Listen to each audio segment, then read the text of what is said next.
बात उस समय की है जब चंद्रपुर नामक राज्य पर सूर्यकेतु नाम के एक राजा का शासन था। नगर में चारों ओर शांति का वातावरण था। राजा सूर्यकेतु एक अत्यंत बुद्धिमान और समझदार शासक था। उसके आसपास के राज्यों में आए दिन भयंकर युद्ध होते रहते थे, लेकिन राजा सूर्यकेतु अपनी चतुर और कूटनीतिक नीतियों के कारण इन राज्यों से मित्रतापूर्ण संबंध बनाए रखता था। पड़ोसी राज्य के राजा भी उसकी बातों को महत्व देते थे, जिसकी वजह से कई युद्ध टल चुके थे। यही कारण था कि राजा सूर्यकेतु का सम्मान न सिर्फ उसके राज्य में बल्कि आसपास के राज्य में भी होता था। और हो भी क्यों ना, क्योंकि युद्ध से आज तक किसी का भला नहीं हुआ। राजा अभी अपने सभी फैसले प्रजा की भलाई को ध्यान में रखते हुए करता था। राजा की पत्नी रूपलेखा एक अत्यंत सरल स्वभाव की स्त्री थी। वो राजमहल में रहकर भी अभिमान से दूर थी। राजा और रानी की एक पुत्री थी जिसकी उम्र केवल 5 वर्ष की थी। वे दोनों अपनी बेटी से अत्यधिक स्नेह रखते थे। राजकुमारी का नाम था रूपपाली। रूपपाली बचपन से ही अत्यंत सुंदर थी।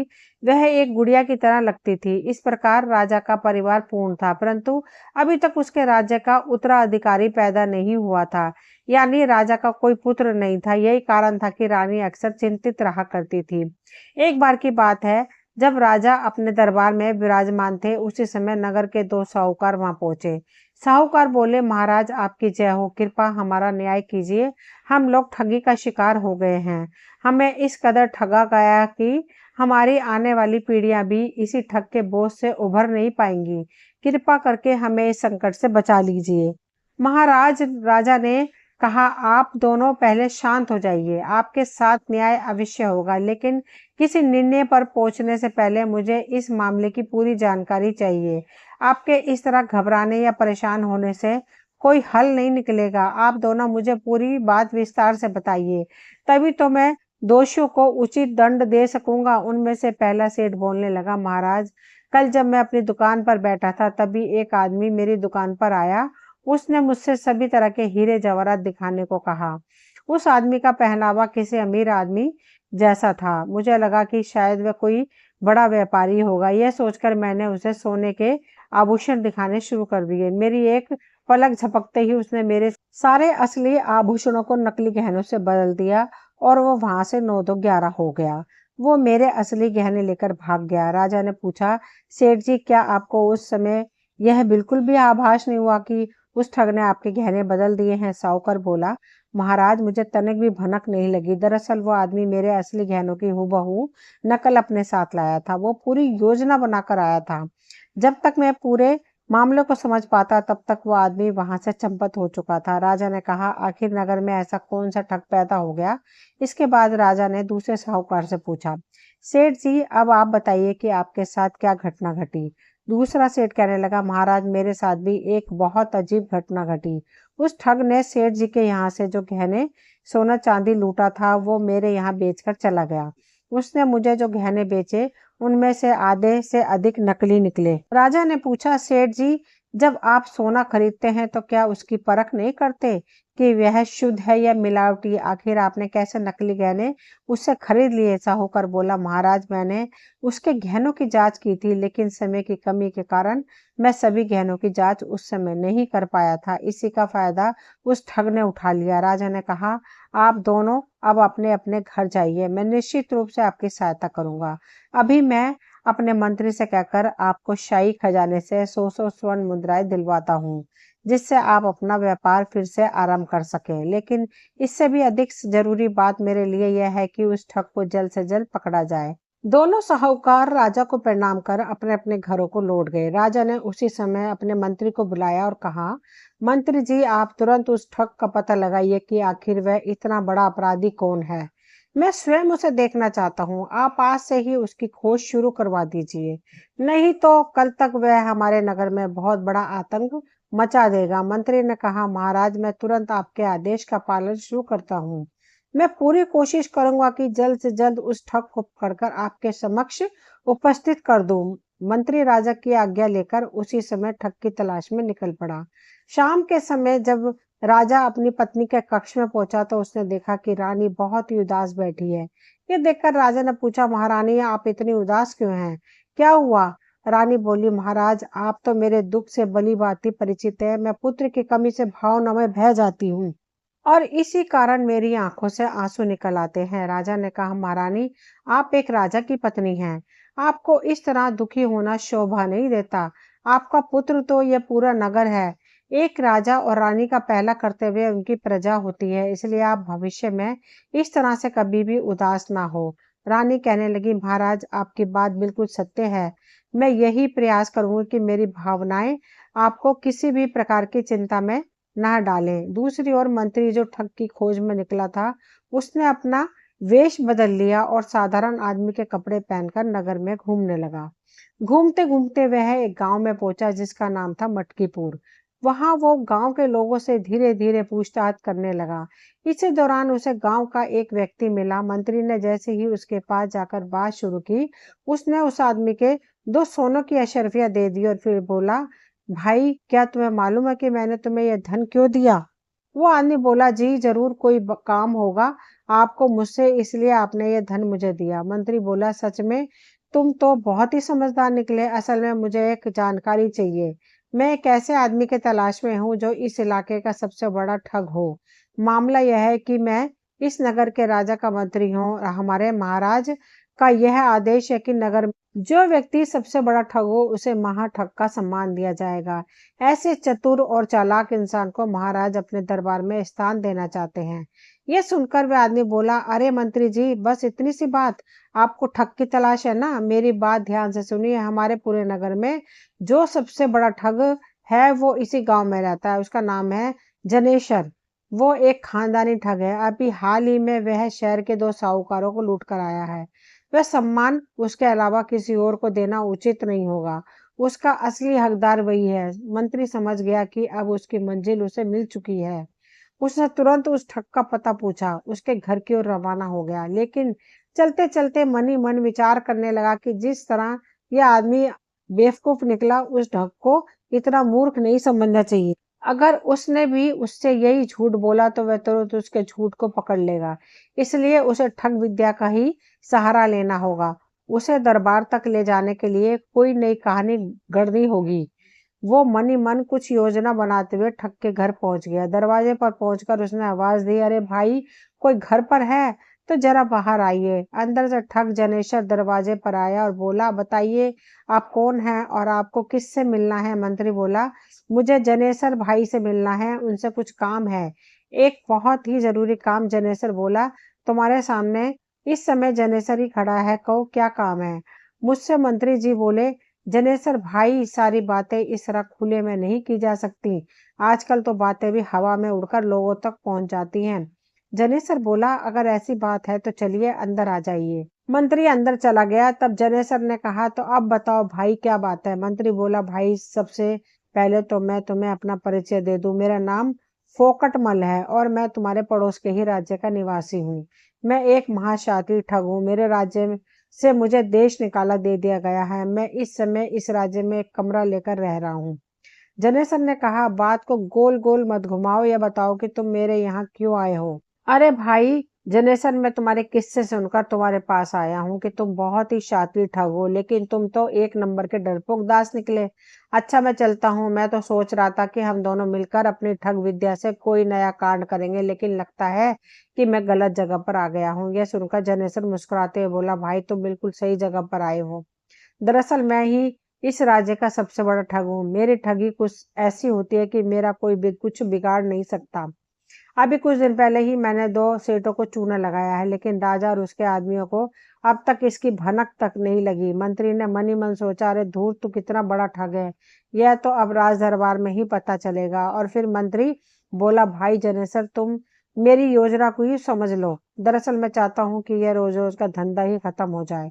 हम दोनों मिलकर एक बार में इतना बड़ा हाथ मारेंगे कि सारी जिंदगी बैठकर खाएंगे। जनेश्वर के मन में अब लालच आ गया। वह बोला, अरे भाई जल्दी बताओ भला ऐसी कौन सी तरकीब है? मंत्री ने कहा, उसके लिए हमें राज दरबार में चलना होगा। मैंने वहां पर सारा इंतजाम कर दिया है, बस हमें वहां पर जाना है। कुछ दिनों तक राजा के महल में नौकरी करनी है। मेरे ही गिरोह के 2-3 आदमी राजा के यहाँ पहले से ही मौजूद रहेंगे।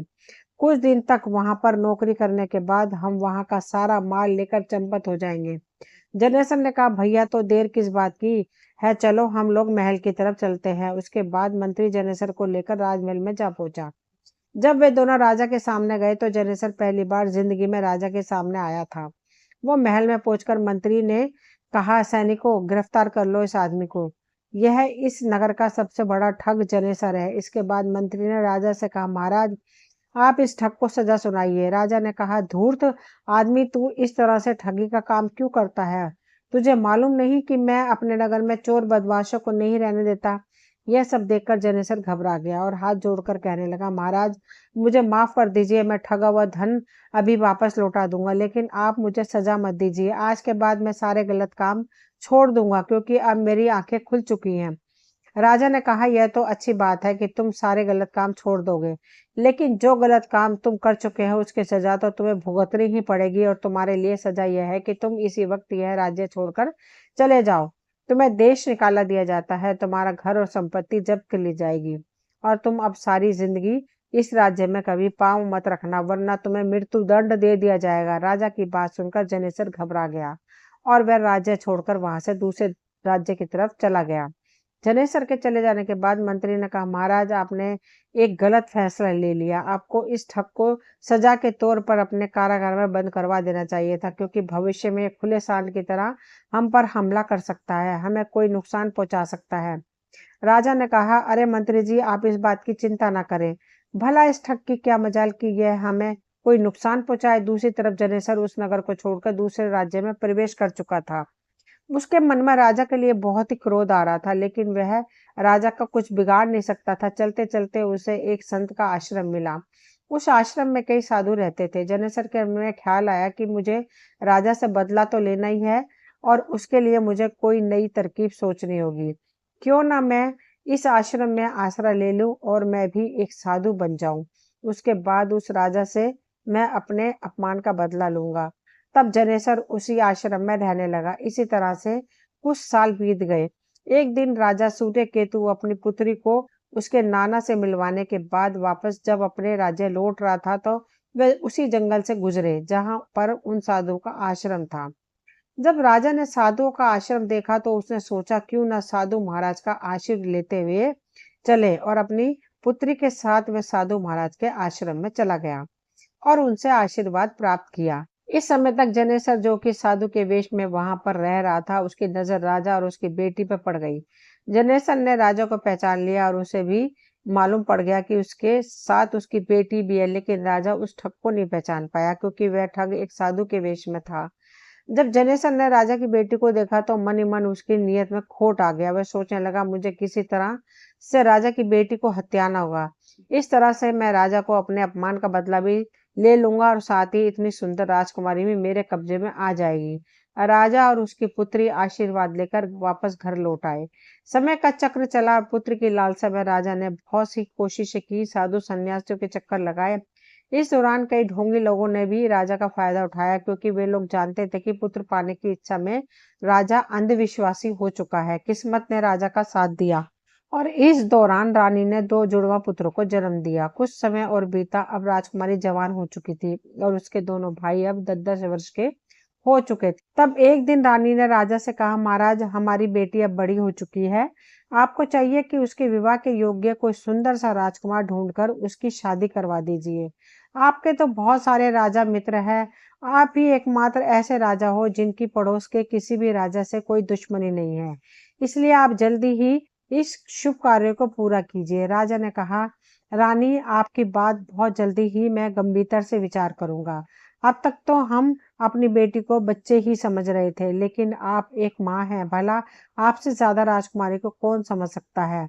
अब मैं किसी प्रकार पंडित से राजकुमारी की जन्म कुंडली दिखाऊंगा, ताकि विवाह के बाद राजकुमारी की कोई परेशानी ना हो। दूसरी तरफ जनेश्वर के आश्रम में रहते हुए काफी समय बीत चुका था और उसके अंदर राजा के प्रति बदले की भावना और भी ज्यादा बढ़ गई थी।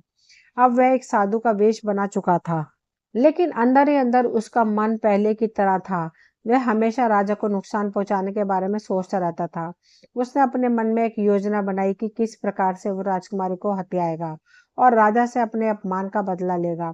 उसने निश्चय कर लिया था कि वो एक साधु के वेश में राजा के महल में जाएगा। उसने अगले ही दिन हिम्मत जुटाई और वह राजा के महल की तरफ चल दिया।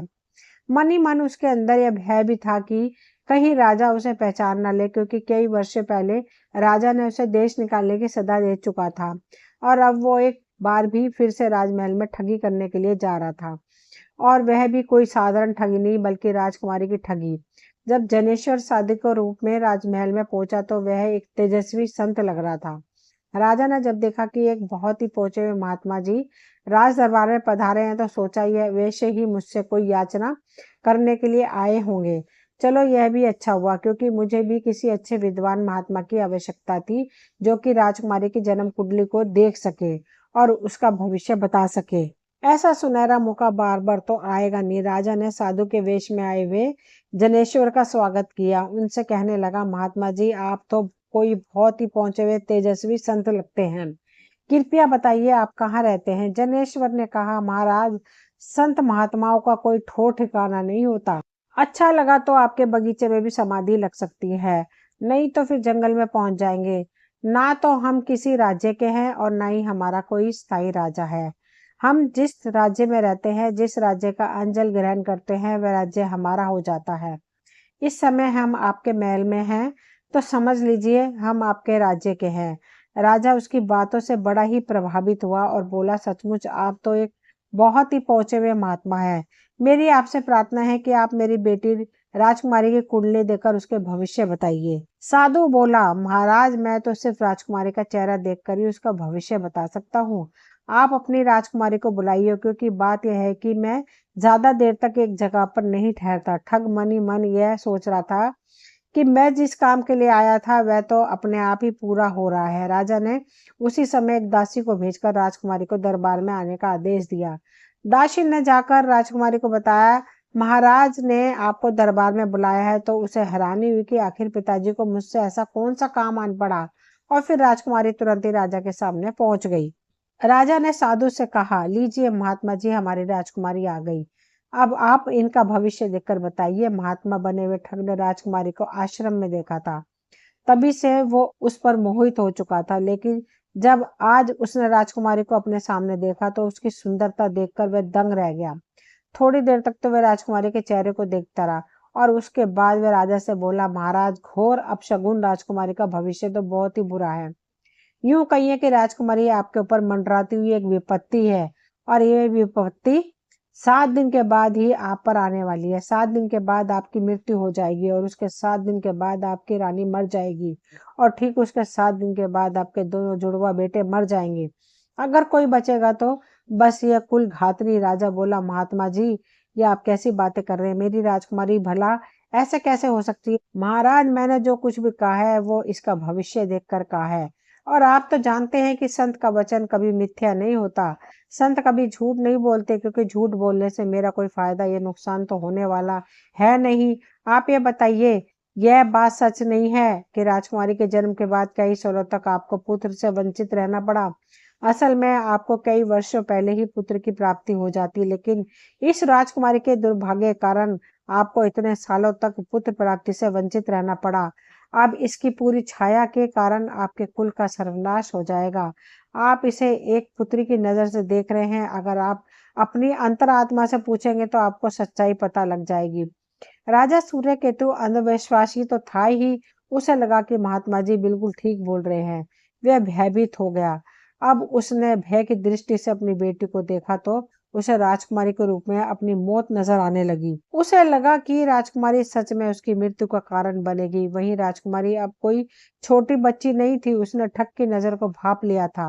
वो समझ चुकी थी कि यह आदमी कोई महात्मा नहीं है, यह जरूर कोई ढोंगी है और इसकी मुझ पर बुरी नजर है। किसी भी तरह से छल करके यह मुझे पाना चाहता है। वह राजा से कहने लगी, पिताजी ये आदमी कोई साधु महात्मा नहीं है।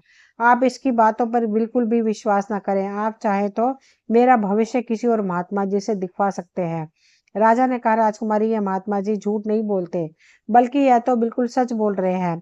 इसके बाद राजा ने महात्मा से कहा, महात्मा जी आप मुझे इस मुसीबत से छुटकारा पाने का कोई उपाय बताइए। जनेश्वर ने कहा, महाराज आपके पास अब बस एक ही रास्ता है।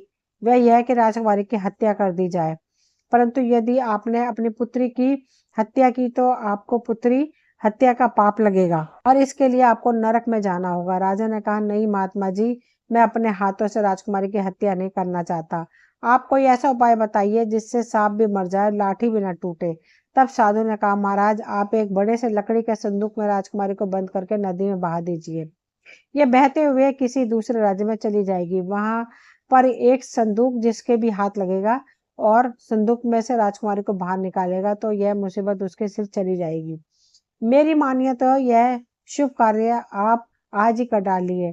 अब आपको तो पता है कि मैं इस जगह पर ज्यादा देर नहीं रुकता। अभी मैं चलता हूँ और फिर कभी आपसे मिलूंगा। इतना कहकर महात्मा बना हुआ वो ठग वहां से चला गया। अब वह अपने मकसद में बहुत हद तक कामयाब हो चुका था। उसे पूरा विश्वास था कि राजा कुछ ही देर में राजकुमारी को संदूक में बंद करके नदी में बहा देगा। वो सोचने लगा, मुझे अब नदी के किनारे किनारे 4-5 मील दूर जाकर बैठना चाहिए। जब वह बहता हुआ संदूक मेरे पास आएगा तो मैं उसे निकाल लूंगा और फिर उसे उठाकर मैं अपने घर ले जाऊंगा। इस तरह से राजकुमारी हमेशा के लिए मेरी हो जाएगी। इस तरह के ख्याली पुलाव बनाते हुए ठग आगे चलने लगा। इधर राजकुमारी राजा से अपनी जान बख्श देने की दुहाई दे रही थी। उसने रानी से भी बहुत विनती की कि मैं कोई मुसीबत नहीं हूँ, मैं तो आपकी बेटी हूँ। परंतु राजा और रानी ने राजकुमारी की कोई बात नहीं सुनी और अपनी जान बचाने के लिए राजकुमारी को एक बड़े से संदूक में बंद करवाकर नगर के पास ही एक नदी में बहा दिया। राजा ने अपने एक जासूस को भी उस बक्से के पीछे लगा दिया कि जाकर देखो कि इस संदूक को कौन पाएगा और यह मुसीबत हमारे राज्य में रह जाएगी या फिर किसी दूसरे राज्य में। इधर वह संदूक नदी में बहता हुआ आगे आगे जा रहा था। वो गुप्तचर भी छिपते छिपाते उस संदूक का पीछा कर रहा था। तभी उसने देखा कि एक राजा अपने सैनिकों के साथ शिकार करके लौट रहा था। प्यासा होने के कारण वो जल पीने के लिए नदी में उतर गया। अचानक उसकी नजर उस बहते हुए संदूक पर पड़ी। उसने अपने सैनिकों को आदेश दिया कि संदूक को बाहर निकालकर लाया जाए। सैनिक संदूक को नदी से बाहर ले आए। राजा ने संदूक को बड़े ही ध्यान से देखा। संदूक पर लगे हुए ताले के साथ उसकी चाबी भी थी। चाबी लगाकर संदूक को खोला गया। संदूक खोलने पर राजा चौंक गया। उसके अंदर तो एक बहुत ही सुंदर लड़की थी और वह भी बिल्कुल ठीक ठाक। राजा सोचने लगा कि शायद कुछ देर पहले ही किसी ने उसे बहाया होगा। राजा ने राजकुमारी को संदूक से बाहर निकाला और उससे पूछा, तुम कौन हो और तुम्हें किस अपराध के दंड के कारण इस संदूक में बंद करके बहा दिया गया है? राजकुमारी बोली, राजन, मेरी पिछली जिंदगी के बारे में जानकर आप क्या करेंगे? हाँ, मैं अपनी इतनी बात बता सकती हूँ कि मैं कोई कलंकनी नहीं हूँ। मैंने ऐसा कोई अपराध नहीं किया कि जिसके लिए मुझे सजा दी जा सके। लेकिन मेरा अपराध सिर्फ इतना है कि मैं एक अंधविश्वासी माता पिता के घर पे पैदा हुई। मेरे माता पिता को एक ढोंगी साधु ने यह कह दिया कि मैं उनके लिए विपत्ति हूँ। बस मेरे माता पिता ने बिना सोचे समझे मुझे इस संदूक में बंद करवा दिया। यह तो अच्छा हुआ कि यह संदूक आपके हाथ लग गया, वरना वह साधु भी इसी नदी के किनारे पर कहीं आसपास ही इस संदूक का इंतजार कर रहा होगा। राजा ने कहा, तुम्हारी कहानी तो बड़ी ही विचित्र है, परंतु तुम निराश मत हो ना। नियति ने तुम्हें मेरी रानी बनाने के लिए भेजा है, क्योंकि मेरे गुरु ने मुझे बताया था कि जब मुझे इस तरह से नदी के किनारे पर कोई लड़की मिलेगी तो वही मेरी पत्नी बनेगी और वह मेरे राज्य के लिए बहुत ही भाग्यशाली होगी। तो हे सुंदर राजकुमारी, मैं तुम्हारे सामने यह प्रार्थना करता हूँ कि क्या तुम मेरी पत्नी बनना स्वीकार करोगी? राजकुमारी बोली, राजन, आप ये प्रार्थना करके मुझे शर्मिंदा कर रहे हैं, क्योंकि मुझे इस संदूक से बाहर निकालकर आपने मेरे प्राणों की रक्षा की है। मेरा तो रोम रोम अब आपका हो चुका है। आप तो सिर्फ आदेश कीजिए कि मैं आपका हर आदेश मानने को तैयार हूँ। अगर आप मुझे अपनी रानी बनाना चाहते हैं तो मुझसे ज्यादा सौभाग्यशाली भला कौन दूसरी होगी। आपको हर फैसला मुझे मंजूर है, परंतु इससे पहले कि मैं चाहती हूँ कि उस ढोंगी साधु को भी दंड मिलना चाहिए। राजा ने कहा, हाँ राजकुमारी, उस ढोंगी साधु को भी दंड अवश्य मिलेगा। मैंने जंगल में शिकार करते हुए एक भालू को पकड़ा जिसे पिंजरे में बंद कर रखा है। अब उसे पिंजरे की जरूरत नहीं है, बल्कि उसे तो संदूक की जरूरत है। राजा ने उस भालू को बड़े संदूक में बंद कर दिया और फिर पानी में बहा दिया। राजा राजकुमारी को साथ लेकर अपने नगर को चला गया। इधर वो जासूस जो संदूक का पीछा कर रहा था, उसने देखा कि संदूक बहता हुआ आगे जाने लगा और बहते बहते जब वह साधु बने हुए ठग के पास पहुंचा तो ठग ने संदूक को पानी से बाहर निकाल लिया। फिर उसने साधु की नकली दाढ़ी, मूछ, भगवा वस्त्र सब कुछ नदी में बहा दिया। अब वो एक साधारण मनुष्य की भांति दिख रहा था। उसने संदूक को किसी तरह से उठाया और अपने घर की तरफ चल पड़ा। वो संदूक उठाए घर की तरफ जा रहा था। उस समय आधी रात हो चुकी थी। वो मन ही मन सोच रहा था, अब तो राजकुमारी मेरे कब्जे में आ गई है। जब वो अपने घर पहुंचा तो उसने संदूक को एक कमरे में बंद किया। दूसरी तरफ वो जासूस अभी तक उसका पीछा कर रहा था। वह कमरे के अंदर तो नहीं जा सकता था, लेकिन अंजाम तो वह जानता था कि अब क्या होगा, होने वाला है। वह सोच रहा था कि यह ठग जिसे राजकुमारी समझकर लाया है, उस संदूक के अंदर तो एक भालू बंद है और यह भालू आज उस ठग को अच्छा सबक सिखाएगा। ऐसे ढोंगी के साथ यही होना चाहिए। इधर जब जनेसर ने जल्दी से संदूक का ताला खोला तो वह भालू, जो कि काफी समय से गुस्से में संदूक के अंदर बैठा हुआ था, संदूक से बाहर आ गया। जैसे ही वह संदूक से बाहर निकला, वो ठग पर टूट पड़ा। उसे नोच नोच कर खाने लगा। ठग सोच रहा था कि राजा ने उसके साथ छल किया है, लेकिन जब उसकी सांसें टूटने लगी तो उसे ख्याल आया कि गलती तो मेरी ही थी। जिंदगी भर मैंने लोगों के साथ धोखा किया, आज उसी की सजा मुझे मिल रही है। थोड़ी देर के बाद भालू ने जनेसर को मार दिया। फिर दरवाजे की कुंडी खोलकर वो जंगल को चला गया। जब वो जासूस अगले दिन राजा के पास पहुंचा तो उसने अपनी आंखों से देखा हुआ सारा हाल राजा को कह सुनाया। महाराज, वो जो महात्मा जी आपके पास आए थे, वह कोई महात्मा नहीं बल्कि एक ढोंगी साधु था, जो कि राजकुमारी को पाना चाहता था। उस ढोंगी की बात सुनकर आपने राजकुमारी को संदूक में बंद करके पानी में बहा दिया। इसके बाद वह जासूस ने सारी बातें विस्तार से महाराज को बता दी।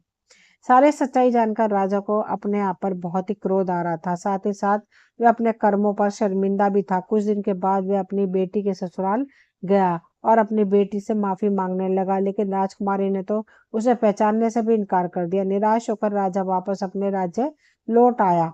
अब वह पश्चाताप की आग में जल रहा था। फिर धीरे धीरे बीमार रहने लगा। जब राजकुमारी को पता लगा कि उसके पिता पश्चाताप की अग्नि में जल रहे हैं तो वह उनसे मिलने के लिए आ गई। उसने अपने पिता से मिलकर उन्हें माफ कर दिया।